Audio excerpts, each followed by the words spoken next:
Сәлем баршаңызға. Бүгін үй жағдайында майонезсіз, қаймақсыз, сүтсіз жасалатын керемет қолдың нан жабамыз. Өте қолжетімді. Сіздер де жасап көрсеңіздер болады. Өте жұмсақ, маймен өте керемет кететін қолдың тапананы.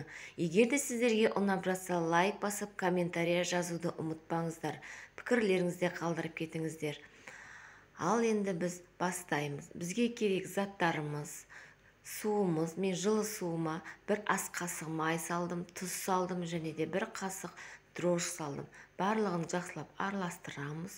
Ұнымызды салып, қасықтың көмегімен араластырып отырамыз. Ұнымыздың барлығын бірге салып жібермейміз, себебі нанымыз қатты болып шығады. Ұнымызды біртіндеп салып, қасықтың көмегімен араластырып, қамырымызды илей бастаймыз. Қоюланғаннан кейін қолдың көмегіне көшеміз. Біз қамырымыз илеп болдық. Енді қолымызды майлап, видеодағыдай қамырымызды ары-бері илеп шығамыз. Қамырымызды жақсылап тағы осылай қайтарып аламыз, қолымызды майлап. Видеодағыдай тура осылай жасаймыз, қыздар. Сонда біздің нанымыз өте жұмсақ, керемет, 2-3 күнсіз тұра беретін, дәмді, бір жасағаннан бірақ жеп қоятын нан болып шығады. Бетін пищевой пленкамен или арнайы үйдегі салафандармен жауып қоямыз. 1 сағатқа, 1,5 сағатқа жылы жерге қойып қоямыз. Біздің қамырымыз ашыды. Қамырымызды қайталап, қолымызды майлап, сұйық маймен қамырымызды қайтадан 1 рет, 2 рет қайтарып, видеодағыдай қайталап, пищевой пленкамыз жауып, 5-7 минутқа жылы жерге қайталап қойып қоямыз. Дәл осылай 3-4 мәрет қайталаймыз. Сол кезде біздің нанымыз өте керемет жұмсақ болып шығады.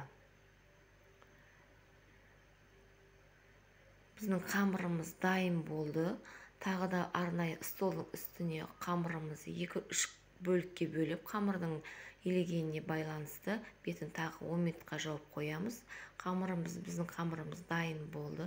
Арнайы ыдысымызды алып, астын жақсылап майлап, қамырымызды әртүрлі формада жасап шығамыз. Сіздер де өздеріңіздің қалаған формаңызды жасап шықсаңыздар болады. Бетіне жұмыртқаның сарысы мен ағын араластырып жақтым. Біз нанымызды дайын болып 10 минутқа қойған кезде пешімізде алдын ала қойып қоямыз, себебі ысып тұрған пешке нанымызды саламыз. Біздің нанымыз міне әдемі болып көтеріліп жатыр.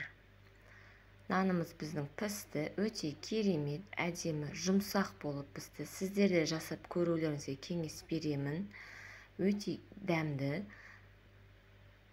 Егер де сіздерге ұнап жатса, лайк басып, комментария жазуды ұмытпаңыздар. Сіздермен болған мен ләззат.